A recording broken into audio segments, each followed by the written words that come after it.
Okay, so thank you all, and thank you for the opportunity to share a Dharma talk with you tonight.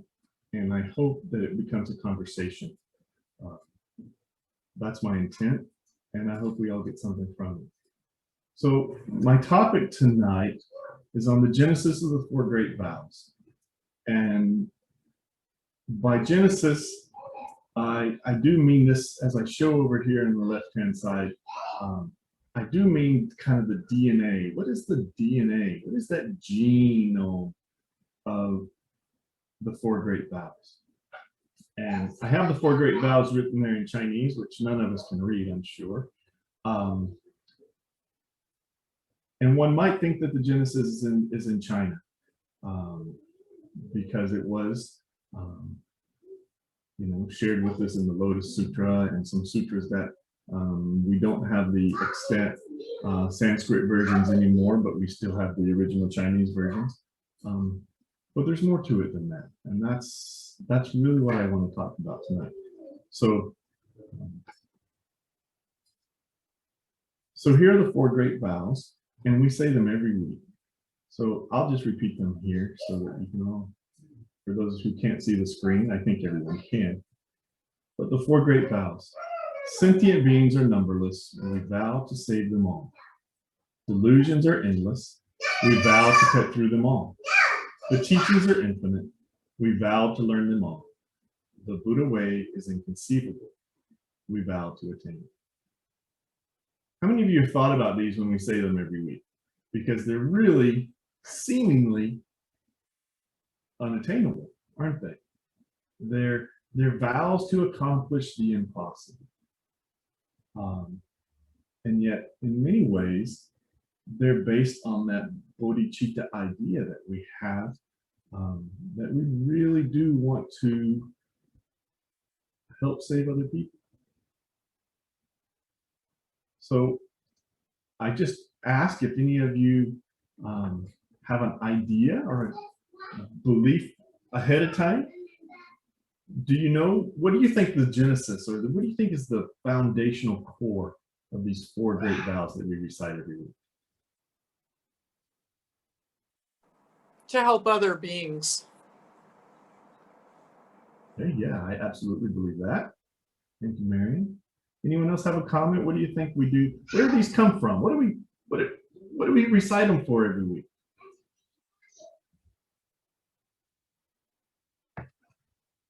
Okay, well, when tonight's lesson is over, I hope you all have a good, firm understanding as to what these four great vows are. So, in the Buddha's very first teaching, after his enlightenment, after he had sat under the Bodhi tree, and he had first thought to himself, okay, I figured this enlightenment part out, and I'm done. I have my own personal theory that he sat under the Bodhi tree, and as he sat under the Bodhi tree, he became an arahant. He figured it all out, he was enlightened, but he had not yet figured out how to save the world. And he sat there for a while until he became the Buddha. And he became the Buddha when he decided, now is my turn to teach everyone what I have figured out. And when he decided that, he stopped being just an arahant and became the Buddha. Because his mission was the same mission that we promise or vow to every week, to save other beings. So in the Samyutta Nikaya, in chapter 56, it's actually book 56, chapter 11. This sutta is the Buddha's first teaching, or the setting of the wheel of Dharma in motion. And in here, he describes the following. This is just an excerpt. Suffering as a noble truth is this. Birth is suffering. Aging is suffering. Sickness is suffering. Death is suffering. Sorrow and lamentation, pain, grief, and despair are suffering. Association with the loathed is suffering. Disassociation from the loved is suffering. Not to get what one wants is suffering. In short, suffering is the 5 categories of clinging objects, the 5 skandhas that we chant about every week when we do the Heart Sutra. The Buddha continues, The origin of suffering as a noble truth is this.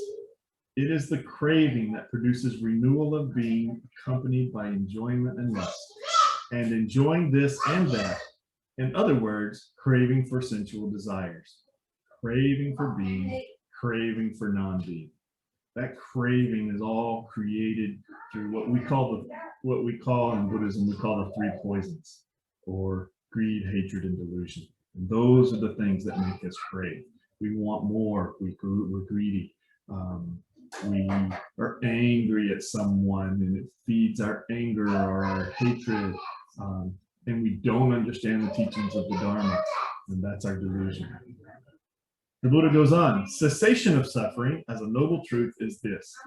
It is remainderless fading and ceasing, giving up, relinquishing, letting go, and rejecting of that same craving. And finally, he continues. The way leading to cessation of suffering as a noble truth is this. It is simply the Noble Eightfold Path. That is to say, right view, right intention, right speech, right action, right livelihood, right effort, right mindfulness, and right concentration. So the Buddha, in his very first discussion, his very first teaching, his very first discourse, set out what the Four Noble Truths are. And here, I have put the Four Noble Truths next to the Four Great Vows. And I'm going to walk you through these just a little bit to show you. So the Four Noble Truths I have on the left, and the Four Great Vows are on the right.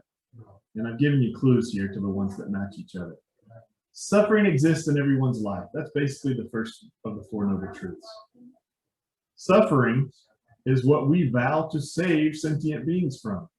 When we vow in the Four Great Vows, sentient beings are numberless. We vow to save them all. We are saving them from suffering.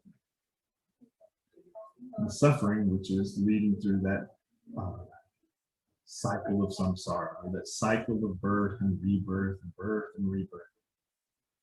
Sentient beings are numberless.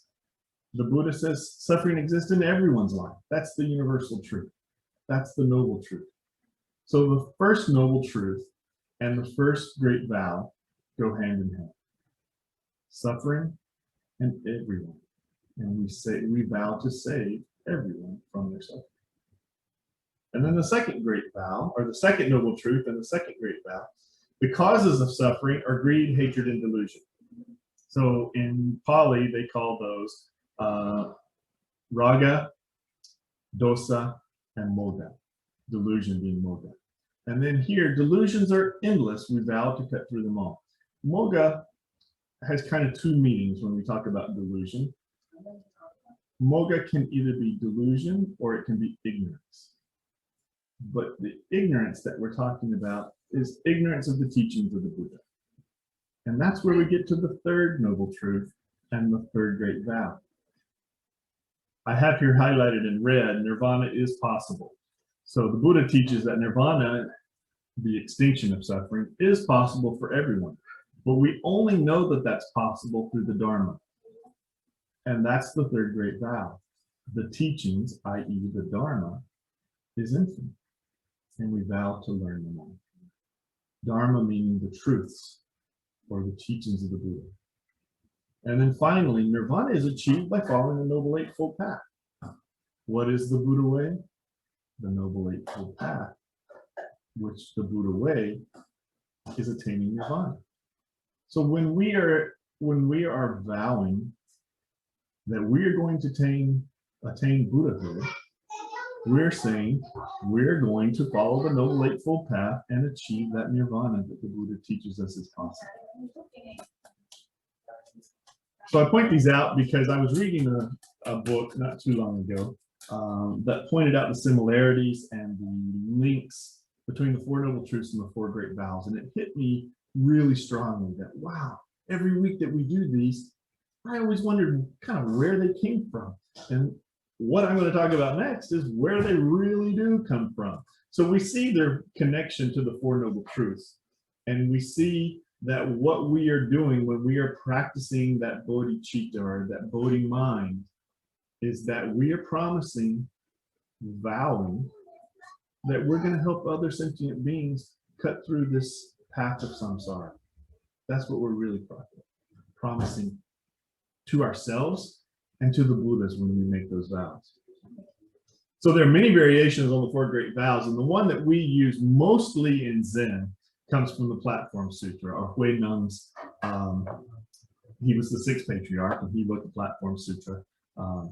And so that's generally where we get the version of the Four Noble Truths that the four great vows that we cite in our Zen meetings around the world, not just in Five Mountain Zen, but in Zen, Chan, Sun, Team, all types of Mahayana Zen organizations. They recite these four great vows, and almost all of them come from the Sixth Patriarch Platform Sutra. So those are the ones that we just talked about.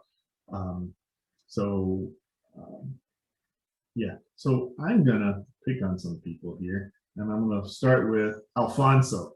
Alfonso, would you read the Sixth Patriarch Platform Sutra, and then go ahead and read the one on the Sutra of the Practice of the Prajnaparamita? Sure. Thank you. So, number 1, sentient beings are infinite, I vow to liberate them. 2, afflictions are infinite, I vow to eradicate them. 3, dharmas are inexhaustible, I vow to study them. 4, Buddhahood is supreme, I vow to obtain it. And the Sutra on the Practice of Prajnaparamita. 1, those who have not crossed to the other shore, I shall deliver them. 2, those who have not ended their suffering, I shall help them end it. 3, those who have fear, I shall assuage them. 4, those who have not attained nirvana, I shall help them attain it. Thank you, Alfonso. So here's 2 different sutras, entirely within the realm of things that we study in Zen, with each a little bit different twist on what these four great vows are. But you see, they all still continue to point to helping people overcome their fear, helping them end their suffering, helping them attain nirvana, all those things that we learn about with our four great vows we give every week, and through the Four Noble Truths that the Buddha was trying to teach all people. So now we go to the next one, if we can. Marion, can I ask you to read the first one under Lotus Sutra, or the first 4 under Lotus Sutra? Lotus Sutra. Number 1, those who have not crossed over, I will enable them to cross. Number 2, those who have not been freed, I will free them. Number 3, those who are not at peace, I will put them at peace. Number 4, those who are not in nirvana, I will enable them to enter nirvana. Thank you, Marion. So here's 2 in a row now. Before we get to the Medallion Sutra, I'm going to talk about these 2 in a row. So we have the Lotus Sutra here. It talked about in the first one, those who have not crossed over. And then in the previous one, on the Sutra on the Practice of the Prajnaparamita, they also say, those who have not crossed to the other shore, I shall deliver them. What is it about this crossing over? We chant that too when we chant the Heart Sutra. Anybody have an idea? What is that crossing over? Can't see hands. Let me see if I can scroll through, see if anybody has a comment. Okay, so when we chant at the end, that mantra of the Prajnaparamita that we chant, Gate, Gate, Paragate, Parasamgate, Bodhisattva. What is that? Master Myoto has taught us that for years, I know, right? Basically, it is crossing over, crossing way over, crossing all the way over, right? That's what it's talking about. What are they talking about? They're talking about crossing over that gulf, that river, that ocean that we call samsara. That's what that's about. That's what crossing over is about. And the Buddha uses that in many of his sutras, both in the Pali and the Mahayana sutras. There's this constant theme of crossing over. There's also a little bit of a theme that once you get to the other side, you leave the boat behind. Have you heard that? But that's what this is talking about. Crossing over to the other side, meaning crossing through that cycle of samsara and breaking the cycle. So we're freeing people, first freeing ourselves from suffering, and then freeing other people from suffering. That's the idea. So now we have the Medallion Sutra on the Bodhisattva Path. Oscar, can I pick on you? Can you read it? How's your allergies this week? You okay? They're great. I've adapted. Awesome. All right, Adapted. Medallion Sutra on the Bodhisattva Path. To enable those who are not free from suffering to be free. 2. To enable those who do not understand the cause of suffering to understand it. 3. To enable those who have not practiced the path to practice it. 4. To enable those who have not attained nirvana to attain it. Thank you, Oscar. This one to me is my favorite. And if I was the founder of Zen, if we went all the way back to Bodhidharma, and I was setting up what these 4 great vows we chant every week would be, this is the one I would choose because it is so poignant of what it really is. We are vowing to help other people through the 4 Noble Truths. And to me, when I read this book that I was reading that was talking about the 4 great vows, when I got to this one, I almost just like fell out of my chair. I'm like, wow, that was when the epiphany went off in my head. Boom, this is really what we're promising. This is really what we're vowing to do when we practice these 4 great vows that we do every week. And what a noble cause that really is. We're saying, once I figure this out, I'm going to help other people figure it out. And until I figure it out all the way, I'm going to still keep helping other people figure it out along the way. It's a great vow. It's a great commitment that we make when we are practicing these 4 great vows. And it really, really is the Bodhichitta prayer. And I had to say this at the beginning. I know when Oscar leads the liturgy, he has us recite the raising Bodhichitta, and this is basically the same exact thing. It just includes the triple gem at the very beginning, talking specifically about the Buddha, the Dhamma, and the Sangha. But that's what the 4 great vows are doing. Is they are reinstilling in us every week this Bodhichitta idea. That we're not in this alone. That we're here to help everyone else achieve this end of suffering. And we're not going to be satisfied until we do. Honestly, that's what brought me back to Zen. I practiced Zen for a number of years with you guys before, and then I got caught up in my study of the Theravada canon. But it was this Bodhichitta spirit that says, once you figure something out, you got to help other people figure it out. That's what, and I really remember the moment when I'm sitting in a sutta class with a Theravada monk, and we're talking about the moment the Buddha decided under the Bodhi tree that he was going to save other people. And it was totally lost on this monk. And I really respect this monk, but it was totally lost on him that that's when the Bodhi mind really entered the Buddha. That I can't just keep this to myself. I got to share it with other people. I got to really help other people attain this end of suffering. And I'm the only one in that dispensation who's really figured this out all the way. And so I got to teach it to other people. And that's the moment when I said, that's what Bodhichitta is. And that's what I want to practice. So I'll read this to you again as we recited it at the beginning of my liturgy tonight. With the Bodhichitta prayer, with the wish to free all beings, I shall always go for refuge to the Buddha, Dharma, and Sangha, until I reach full enlightenment. Enthused by wisdom and compassion, today in the Buddha's presence, I generate the mind for full awakening for the benefit of all sentient beings. As long as space remains, as long as sentient beings remain, until then, may I too remain and dispel the miseries of the world. Any comments? Any questions? Maybe I can't answer them, but maybe Master Miyoto can. But I'll turn the time over to you guys to ask questions, or you have any thoughts about this. To me, it was really a little bit of an epiphany, and that's why I wanted to share it with you guys. But I hope that you got something from it as much as I did. Thank you for sharing, Tom.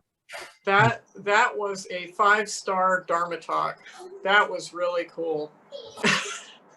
I really I really like that parallel between the 4 great vows and the 4 noble truths. That is just really cool. Like I said, when I read it the first time, it just struck me. This is what we really are striving to do. It's really, I told Master Miyoto when I told her I wanted to take 10 precepts again and start over on this path of the Brahmajala priesthood, I guess you'd call it. It's really because I felt like my role was to teach the basics of the Dharma. And that's when these things strike me, I just want to share them with other people. So yeah, thanks, man. Anybody else have any thoughts? Not about what I delivered to you, but about what it is that we're promising every week. Because that, to me, that's what this is really about. I thoroughly enjoyed the different versions of the 4 great vows with their different origins. Basically the same concept, but the emphasis is completely different. The one that we normally do with 5 Mountain is more on, we're going to do these things, but it doesn't then say in order to help other people. The first one is pretty clear. Sentient beings are numberless, we vow to save them all. But then like delusions are endless, we vow to cut through them all. Well, what's the benefit of that? And then by the time we got to that 4th and final one that you had, it's all about the other. It's no longer anything about what I'm doing or what we're doing for ourselves or for us as a group, but it's all about for all beings. So that was just beautiful. I like the order you presented them in as well, because they kind of start with, I don't even want to say selfish, but the least bodhi-filled, the least bodhicitta-filled to the most bodhicitta-filled.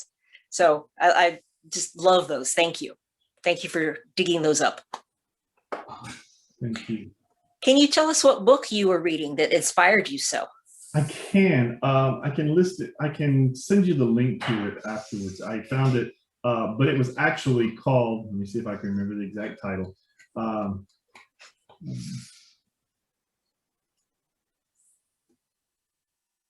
It was something like The Connection of the 4 Great Vows and the Mahayana the connection of the Theravada 4 Noble Truths and the Mahayana 4 Great Vows. So it was, if I remember correctly, there's a Taiwan Zen organization, which is actually a very broad Buddhist organization called the Foguangshan. And the master of Foguangshan had written this about 20 years ago. But when I read it, it struck me as so true. And as Master Miyoto knows, it enters my world of kind of this dual practice that I do between chanting and going and studying the suttas in Pali. One night a week, and now I do this a couple of nights a week, and I meditate mostly on these types of things now. But it really suited my dual practice. So I'll probably bore you guys a little bit in the future with a little bit more of my dual practice mentality. But I think there's a lot to be said there as we learn the what I call the Buddha Vachana, or the actual words of the Buddha. So these are truisms to me, and I hope that you find them to be true. if there are any more comments, I welcome you to raise them, or we can meditate for 7 minutes or so. English Gang Caesar, I just wanted to say I really like the vows, because the idea of not just in Buddhist practice, but I think in, you know, for our values and our kind of highest aspirations and goals in life, I think we have to kind of recommit, like even on a daily basis, you know, and just the idea, that idea of like recommitting. I know the vow is like well, to me, it's kind of dramatic, but, and just the idea that we need that consistent practice and determined effort. Like when it says like the delusions are endless, you know, and like the idea of like, yeah, it is a pretty, it can be a kind of a big, what's the term? Endeavor or project, right? These different areas where we're trying to purify our mind and so on and so forth, and develop virtue and stuff. But yeah, just the idea of just, you know, get back up, or like when we, you know, even in meditation, when we lose our concentration, or we fail in some area, get back on the horse type of thing, and remember our vision type of thing. Yeah, thanks, Caesar. I agree. You know, in the Brahmajala Sutra, which basically lists the Brahmajala precepts that Marion just took almost all of, I guess she did when she became a priestess a week or two ago. But in the Brahmajala Sutra, and I mean the Mahayana one, not the Pali Canon one, but in the Brahmajala Sutra, one of the vows that we make is, I vow to make great vows. And that's what the practice of being a bodhisattva is. Vowing to continue to make more vows, meaning dedicating your life. That's what vowing is. It's making a dedication of your intent and your actions. Yeah. Building good karma for sure. But it's modeling our lives after things that are good. So yeah, I appreciate that, Caesar. I agree 100%. Anyone else? Monica's been quiet. Larry's been quiet. You have any comments? Otherwise, I'm going to make you stew on these things in a few moments of meditation. I even brought my chip cube up. Whack somebody with. Virtually. Virtually, right. The only other thing I want to add is I really enjoyed some of the opening liturgy that you brought in tonight. Very, very cool. I like the variety of, mixing it up just a little bit, and, keeps us thinking. Good, thank you. I hope, like I said before, every time it's my turn to practice, we're going to recite the 6 paramitas, just because I think, again, that goes back to our Bodhi mind as to, what it is that we need to practice to be a good Bodhisattva. So, thank you. So, great teacher, I have a question. Do you know the origin of the Bodhisattva prayer that you had us recite? I don't know exactly. Okay, then I will help you out. It is from the prayer of Shantideva, who was an 8th century Common Era Indian sage. So he wrote a treatise called The Way of the Bodhisattva, and this comes from that piece. Yeah, and it's a beautiful piece. I actually know someone who has the last 4 lines tattooed on his body. It's just a beautiful piece. Yeah, it's one of my favorites too. And I just threw it in there to make things just a little bit different than the Raising Bodhichitta that Oscar does. Again, kind of, as Marion said, to kind of make things a little bit different, but to also make us think a little bit. What I really like about this one, as I mentioned before, is that it has this reaffirmed our 3 refuges at the very beginning. So it ties to me what the whole Dharma is about. And I like that one a lot. So, okay, now we're running out of meditation time. So maybe, as Master Miyoto often teaches us, you can meditate on your own. We only have so much time to discuss and have Dharma discussions and uplift and edify each other. And so I'm happy to field any other questions, or I do have a little bit more liturgy that we will do before we close. Thoughts? Oscar, you've been quiet. Can I pick on you? What's going on? No, yeah, I like to talk. I like how in Zen you go in for yourself and then you come out wanting to help others. And at least for me,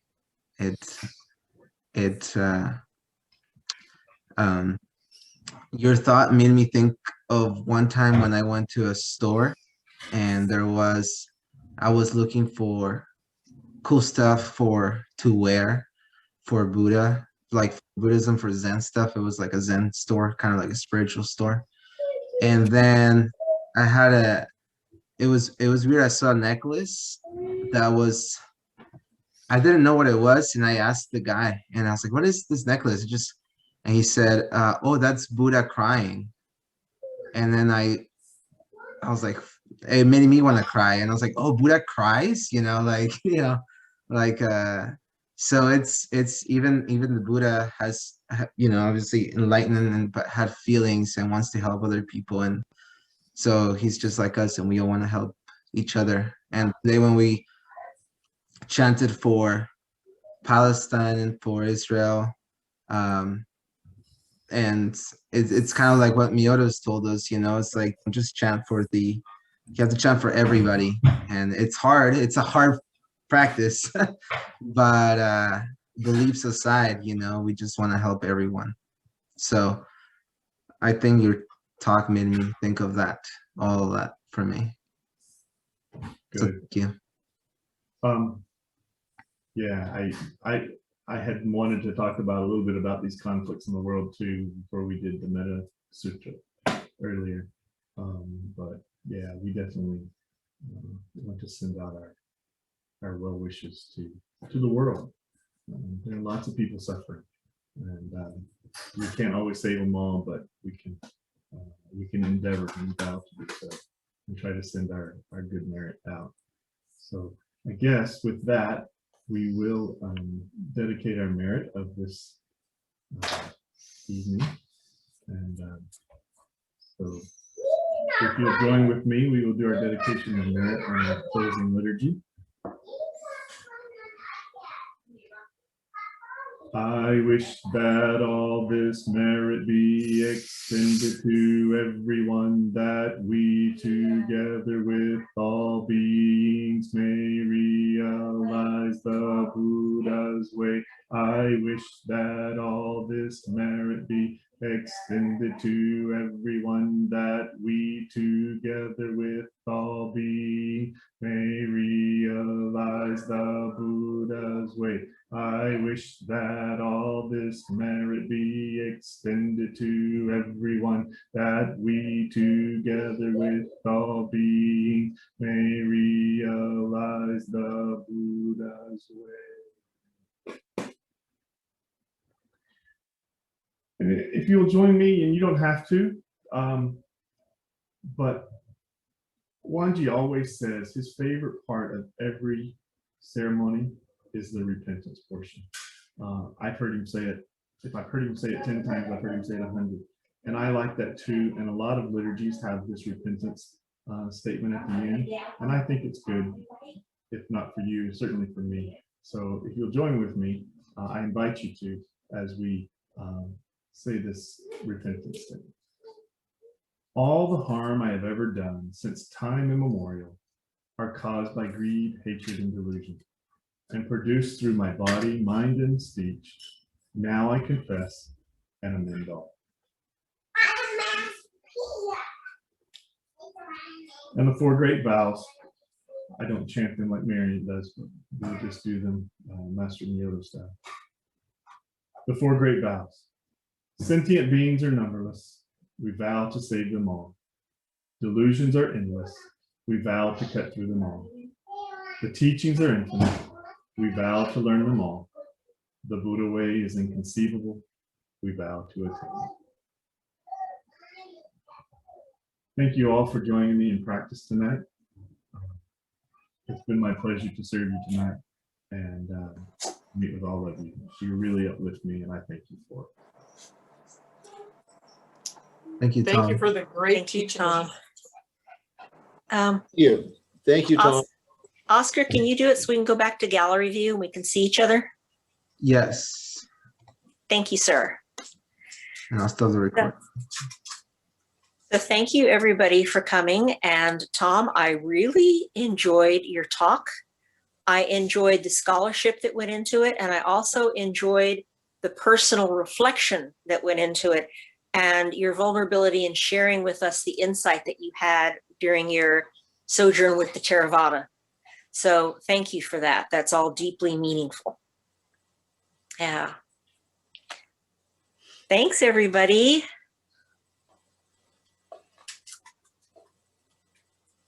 Good to see you Good to all. see you all. I'll see some of you on Tuesday with Marion. Okay. See you guys later. Bye. Good night, everybody. Good night.